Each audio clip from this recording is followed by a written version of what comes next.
ये हैं। फर्क पड़ता है कि हम रास्ते पर किस रास्ते पर चल रहे हैं। भगवान रूठे हैं तो मान भी जाएंगे, पर रास्ता सही हो, और रास्ता कहीं गलत पकड़ लिया तो माने भी बैठे हो तो रूठ जाएंगे। इसलिए भगवान की भक्ति करने वालों को कुछ सावधानियां भी बरतनी पड़ती हैं। और वो सावधानी क्या है? कल आपने सुना कि गोपियां भगवान को पा गईं, प्राप्त कर लिया गोपियों ने, रास भी स्टार्ट हो गया, भगवान ने गोपियों को स्वीकार भी कर लिया, भगवान मिल गए। पर बीच में एक गड़बड़ हो गई। गोपियों को ये अभिमान जाग गया कि देखो हम कितनी सुंदर हैं, कितनी भाग्यशाली हैं। इतनी देर में तो भगवान गोपियों को छोड़ के चले गए। सावधानी यही है कि कहीं हमें कर्तापन का अभिमान ना आ जाए कि मैं करता हूं, मैंने ये किया, मैंने भक्ति की।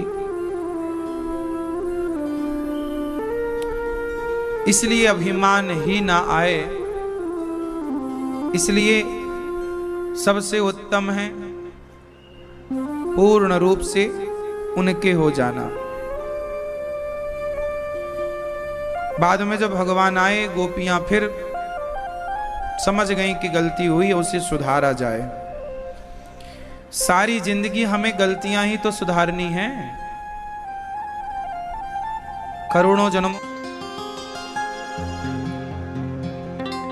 चले मथुरा से जब कुछ दूर, वृंदावन निकट आया, वहीं से प्रेम ने अपना अनोखा रंग दिखलाया। बिटप झुक कर ये कहते हैं, इधर आओ इधर आओ। पपीहा कह रहा पी कहाँ, ये भी तो बतलाओ। नदी यमुना की धारा शब्द हरिहर का सुनाती है, भ्रमर गुंजार से भी यही मधुर आवाज आती है। उद्धव जी आए वृंदावन। वृंदावन की हालत ऐसी थी जैसे पानी के बिना मछली की हालत थी, प्राण के बिना शरीर की हालत थी। गोपियां तड़प रही हैं, चिड़िया भी रो रही है, पेड़ पौधे भी उदास नजर आ रहे हैं। उद्धव जी ने कहा, भाई ये वृंदावन में इतनी उदासी क्यों है? कहा भगवान के ग्वाल वालों ने, हमारे प्राण नहीं है ना। प्राण नहीं है फिर आप जिंदा कैसे हैं? बोले ये जीवन भी कोई जीवन है? तो बोले जीवन क्या है? बोले हमारा जीवन तो हमारे कृष्ण है। अच्छा, और वो कहाँ है? वो मथुरा है। उद्धव जी बोले तो वो मथुरा थोड़ी है, वो तो कण कण में है। आप उन्हें ध्यान करके प्राप्त क्यों नहीं कर लेते? ग्वाल बाल गोपियां सब उद्धव जी के ज्ञान की बातें सुन ही रही थी। अब यहां उद्धव जी का और गोपियों का एक संवाद हुआ, बड़ा संवाद। पहले मैं आपको समझाऊं कि गोपियां कौन है और उद्धव जी कौन है। भगवान तक पहुंचने के रास्ते हैं दो। एक है ज्ञान का रास्ता एक है भक्ति का रास्ता। ज्ञान का रास्ता बंदर के बच्चे जैसे काम करता है और भक्ति का रास्ता बिल्ली के बच्चे जैसा काम करता है। आप दोनों को ही जानते हैं, बिल्ली का बच्चा और बंदर का बच्चा। क्या अंतर है दोनों में? बंदर का बच्चा अपनी मां को पकड़ता है और बिल्ली का बच्चा अपनी मां को नहीं पकड़ता। जब बिल्ली और बंदर, जब बंदरिया इस पेड़ से उस पेड़ पर छलांग मारती है, बंदरिया जब इस पेड़ से उस पेड़ पर छलांग मारती है तो कौन किसकी छाती से लिपटा होता है? क्या बंदरिया बच्चे को पकड़ती है? जब यहां से वहां कूदती है उस समय कौन पकड़ता है? उस समय बच्चा पकड़ता है, मां नहीं पकड़ती। मां तो अपना कूद रही है यहां से वहां। अब बच्चा पकड़ कमजोर करेगा तो गिरेगा वही। तो जो ज्ञान मार्ग है ना, वो बंदर के बच्चे की तरह है कि हमने अपने ज्ञान से भगवान को पकड़ा। देखो जी, हम भी पढ़े लिखे हैं, वेद पुराण का ज्ञान रखते हैं, पकड़े हैं ज्ञान से। जैसे रावण ज्ञानी था, इतना ज्ञानी हो गया कि वो खुद को ही भगवान समझने लग गया। तो ज्ञान आपको अभिमान की ओर ले जाएगा। मैंने पकड़ा है, इसका भी अभिमान। तो ज्ञान मार्ग है बंदर के बच्चे की तरह, जो मां को स्वयं पकड़ के रखता है। पकड़ कमजोर हुई तो गिरने की भी पूरी संभावना है। जैसे रावण की पकड़ कमजोर हो गई अभिमान के कारण, तो गिर गया ना। इतना बड़ा रावण, इतना ज्ञानी रावण, इतना बड़ा शिव का भक्त रावण, लेकिन उसके पुतले जलाए जा रहे हैं। क्या भक्त के पुतले जलाए जाते हैं? रावण के तो जल रहे हैं। क्यों?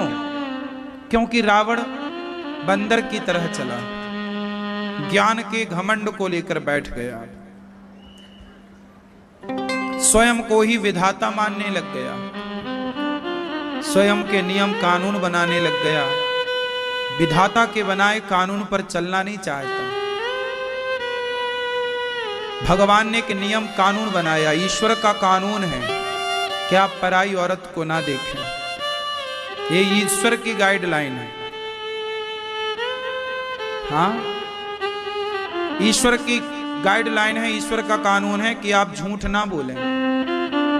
ईश्वर की गाइडलाइन है, ईश्वर का कानून है कि आप छल कपट ना करें।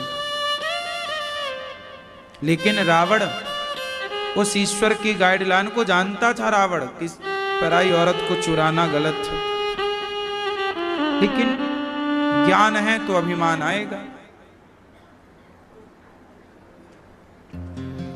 तो उद्धव जी ज्ञानी है, उद्धव जी ज्ञानी है, पर उद्धव जी प्रेमी भी है, पर ज्ञान का अभिमान तो है ही। तो ज्ञान मार्ग है बंदर के बच्चे की तरह, जो खतरों से भरा है, जबकि बिल्ली का मार्ग बिल्कुल सुरक्षित है। बिल्ली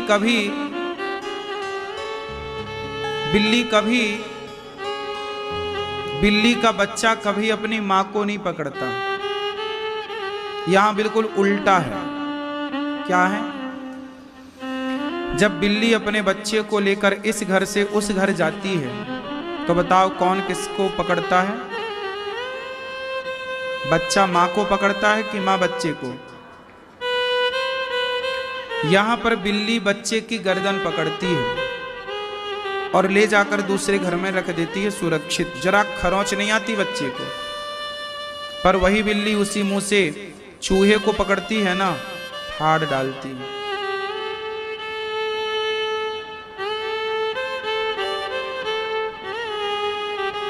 तो बिल्ली का जो मार्ग है वो बढ़िया ये है कि बच्चा तो बैठा है, मां आएगी, जहां ले जाएगी हम वहां चले जाएंगे। ये है भक्ति मार्ग। ज्ञान मार्ग वो है जो तो चली जाती, उन्हें पता था कि ना कृष्ण मथुरा में, और मथुरा बहुत दूर तो था नहीं वृंदावन से, आज भी पास में 2-2.5 घंटे का रास्ता पैदल है। गोपियां जाती, मिल के आ जाती, रोने की क्या जरूरत थी? नहीं, प्रेम ऐसा है कि आपने छोड़ के यहां गए हो ना, हम वहीं रहेंगे। ये समर्पण है। हम अपने से नहीं, हम आपको नहीं खोजेंगे। हम क्या खोजें भगवान को? इसलिए जब भक्त लोग भगवान का दर्शन करते हैं ना, तो दोनों हाथ उठा के ऐसे दर्शन करते हैं, ऐसे। जब भगवान के मंदिर कोई जाता है, बिहारी जी के मंदिर, संत लोग ऐसे दर्शन करते हैं, ऐसे। क्यों? ऐसे। बिहारी जी के दर्शन करने जाओ तो थोड़ा ऐसे, हे नाथ, ऐसे का क्या भाव है? ऐसे इसलिए आपने भी देखा होगा, गौरांग महाप्रभु का चित्र कई बार आपको ऐसे मिलता है ना? क्यों? चैतन्य महाप्रभु ऐसे, क्यों ऐसा? ऐसे क्यों? ये हाथ ऊपर क्यों है? ये हाथ ऊपर होने के पीछे का जो भाव है, रहस्य है, वो ये है कि जैसे छोटा सा बच्चा जब आपकी गोद में आना चाहता है तो उसकी मुद्रा क्या होती है? भगवान के आश्रित होना बहुत सुख देने वाला है। पर विडंबना देखो, इस संसार में आप सबके आश्रित हो जाते हैं। कोई नेताओं के आश्रित है, कोई परिवार के आश्रित है। आप लोग जन्म से लेके ना मरते दम तक क्या सोचते हैं? हमने बच्चे पैदा किए, क्यों?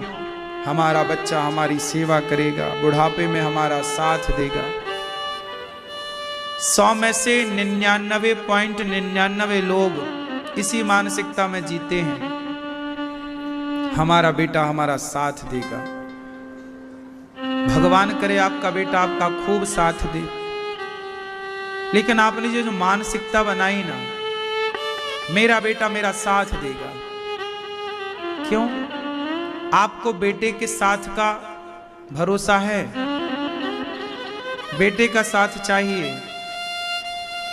भगवान का भरोसा नहीं है।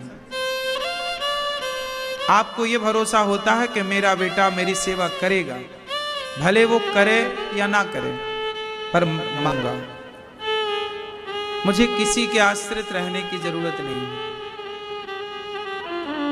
ना कोई नेता का आश्रय मुझे चाहिए, ना किसी धनवान व्यक्ति के आश्रित मुझे रहना है, किसी के आश्रित नहीं।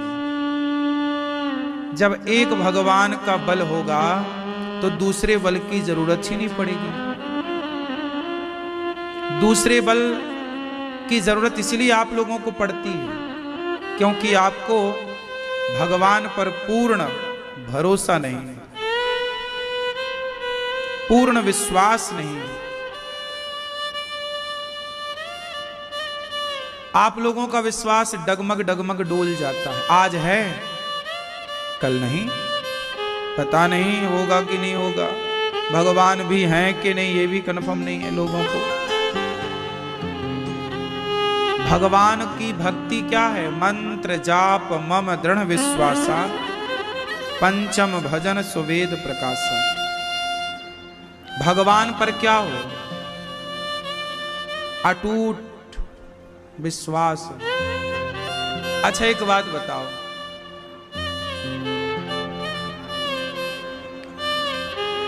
सुई के छेद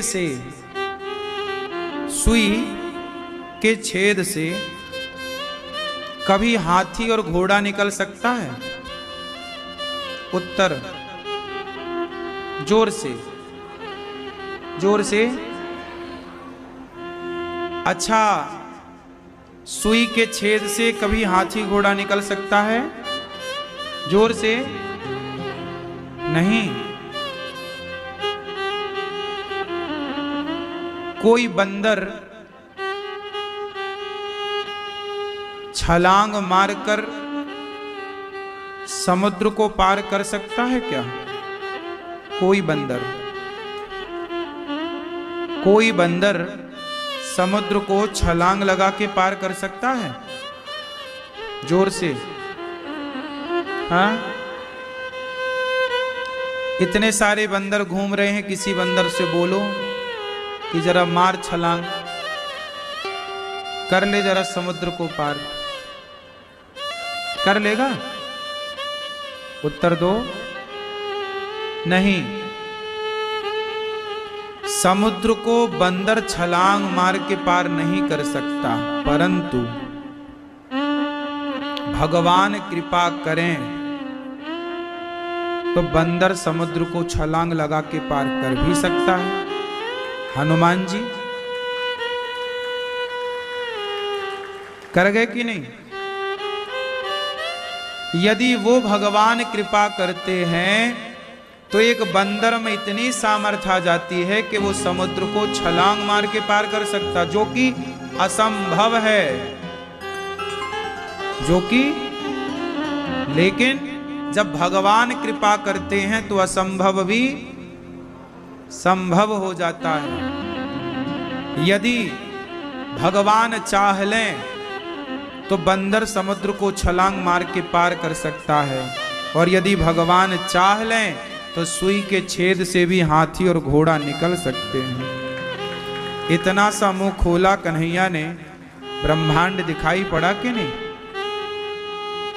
जिनके इतने से मुंह में ब्रह्मांड है, इतने से मुंह में पूरा ब्रह्मांड समा गया, तो सुई के छेद से हाथी और घोड़े निकल गए, इसमें आश्चर्य क्या है?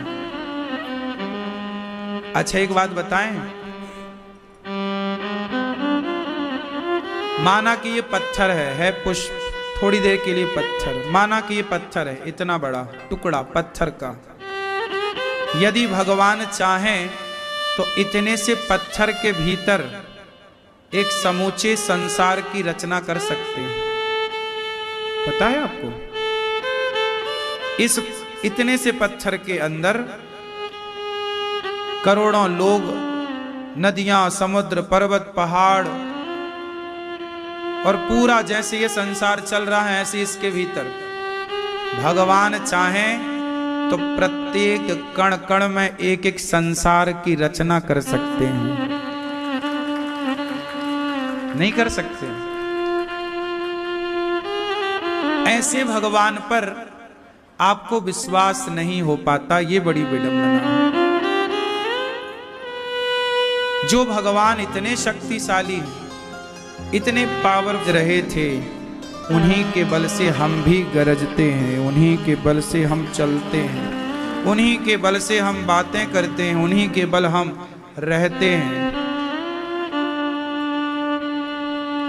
आप नेताओं को अपना बल मान लेते हो, नेता तो खुद भयभीत है 5 साल बाद।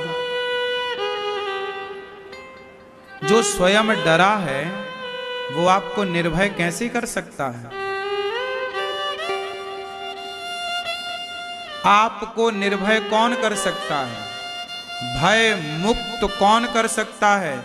एक भगवान आपको निर्भय कर सकते हैं। एक बार भगवान पे पूरा विश्वास करके उनके हो जाने की देर है।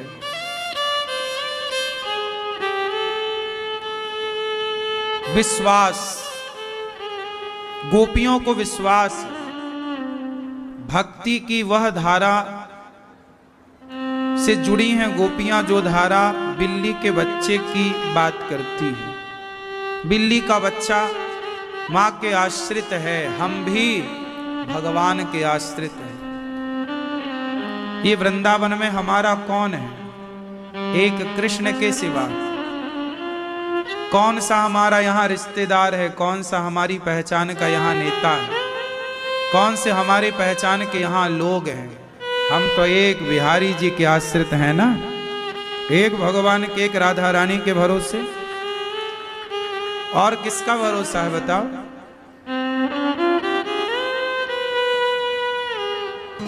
हम तो पूर्ण विश्वास से रहते हैं भगवान के कि वो हैं और हमें किसी के साथ की, किसी के भरोसे की जरूरत नहीं है। इसलिए डगमग डगमग विश्वास तो कम से कम ना डोले, विश्वास तो स्थिर हो। कितना भी तूफान आए, कितना भी संकट आए, कितने भी जीवन में उतार और चढ़ाव आए, पर विश्वास हो। एक भरोसे एक बल। वाह, ये बातें ना कहने में जितना इजी है, सुनने में जितना सरल है, यदि आप भरोसे हो जाएं तो और सरल हो जाए जीवन। मान लें, आप मान नहीं पाते, जानते सब हैं, समझते सब हैं, पर एक भगवान के भरोसे रह नहीं पाते। मैं तो कहता हूं कि वो शादी वाला जो घोड़ी है ना, शादी में लड़का घोड़ी में बैठ के जाता है, वो घोड़ी भी बहुत सिखाती है। उसका मैंने कई बार उदाहरण दिया कि घोड़ी पर जब दूल्हा बैठता है तो उस घोड़ी को कभी ध्यान से देखना, उसकी आंखों में पट्टी यहां बंधी रहती है, ऐसा ऐसा है ना, सीधा, ताकि वो घोड़ी यहां वहां ना देखे। कहां देखे? सीधा। आप लोग भी अपने ना आंखों में इस तरफ उस तरफ जरा पट्टी बांध लो, इसकी तरफ ना देखें, उसकी तरफ ना देखें, सीधा भगवान के चरणों की ओर नजर होनी चाहिए, सीधा, हर समय बिल्कुल सीधा। अब एक सीधी दृष्टि है नहीं, एक भगवान के भरोसे हम हैं नहीं, 17 लोगों के भरोसे हैं। आपकी गाड़ी के ड्राइवर यदि 17 लोग हों तो पार लगेगी कि डूबेगी? बोलो। इसलिए अर्जुन ने एक सारथी बनाया। अर्जुन के 17 सारथी थे कि एक कृष्ण। उन्होंने रथ पकड़ा और पहुंचाया लक्ष्य तक। इसी को कहते हैं भरोसा। अर्जुन की तरह भरोसा, अर्जुन की तरह भरोसेमंद बनो। भरोसा ऐसा हो कि मस्त। गोपियों को समझाने गए उद्धव,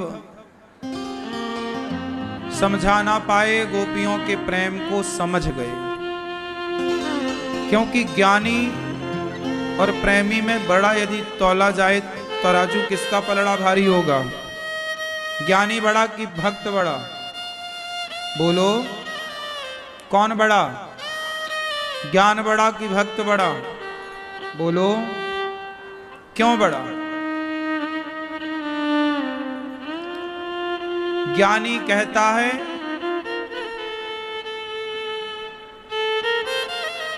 ज्ञानी कहता है कृष्ण, बोलो श्री कृष्ण। और भक्त है और पढ़ा लिखा नहीं है तो वो बोलता है किचना। क्या बोलता है? किचना। कोई कृष्ण नहीं बोल पाता ना, किचना बोलता है। जय श्री कृष्णा।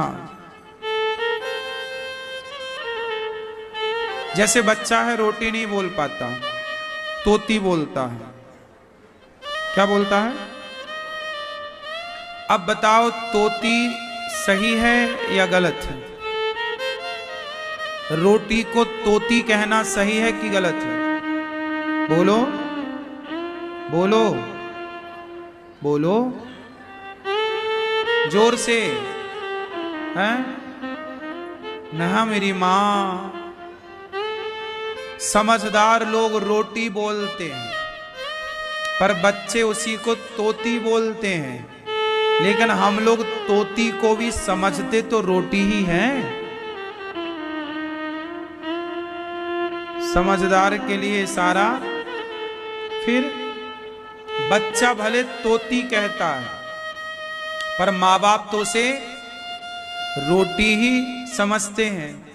उसी तरह ज्ञानी भक्त सही बोले और मरा, माला काहे की जप है, मरा मरा मरा मरा मरा मरा। अब यदि वाल्मीकि जी का उच्चारण कोई पकड़ता तो वो तो गलत बोल रहे हैं, मरा मरा कौन जपता भैया, मरा थोड़ी है, राम है।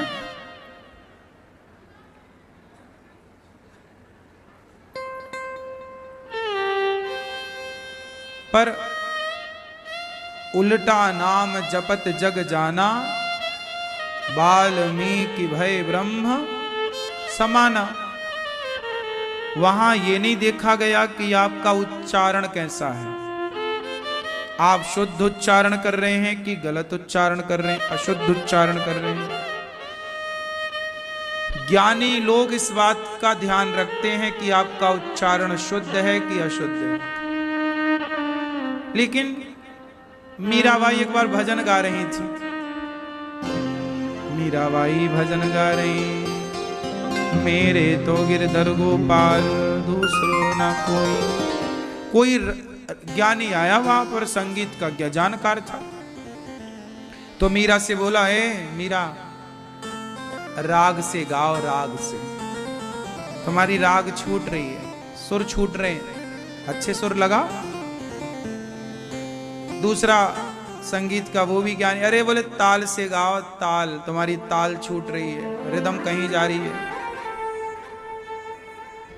मैया बैठो मेरी माँ, पीछे वाले भक्त तुम्हारी पीठ देख रहे हैं, बैठ जा।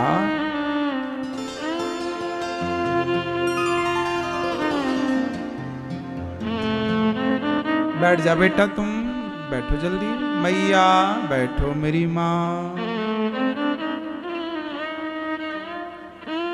अच्छा ये बताओ, मीराबाई को किसी संगीत के ज्ञानी ने कहा कि जरा ताल से गाओ, सुर से गाओ। मीराबाई बोली, भैया सुर ताल से ना गाओ, भाव से गाओ, भाव से गाओ। हमारा सुर ताल ना देखेंगे भगवान कि तुम कितने सुरीले हो, तुम कितने ताल वाले हो, ताल वाल का सुर का बड़ा ख्याल। सुर ताल से तो लता जी गाती हैं, नहीं गाती। सुर ताल का ज्ञान लता जी से ज्यादा किसे होगा, लेकिन ताल और सुर का ज्ञान ना होने के बाद भी दुनिया भक्तों की लिस्ट में मीरा को ज्ञानियों से नहीं, प्रेमियों से, भक्तों से प्रेम करते हैं। ज्ञानी भगवान को पसंद है, ज्ञानी भगवान की आत्मा है, ज्ञानी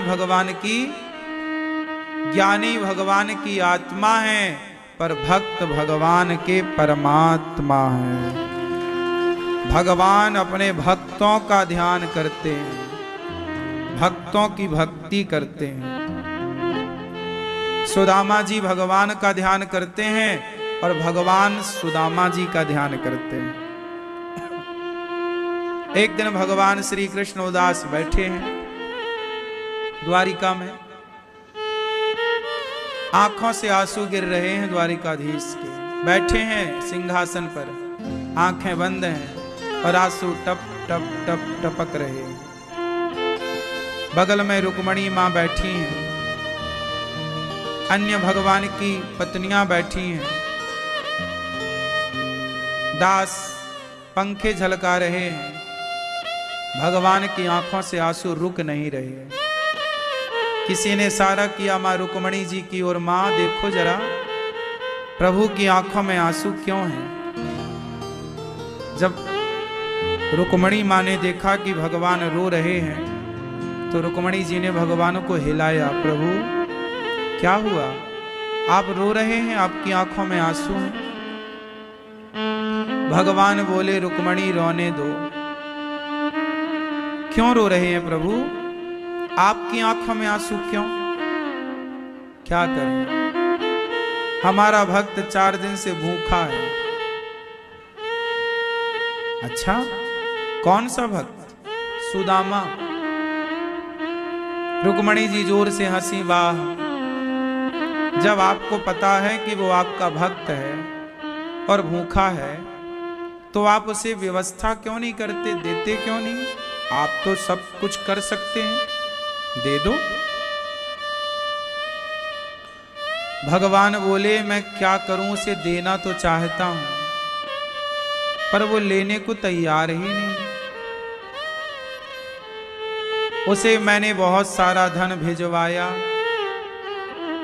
मना कर दिया कि भैया। एक आदमी आया भगवान श्री कृष्ण की ओर से,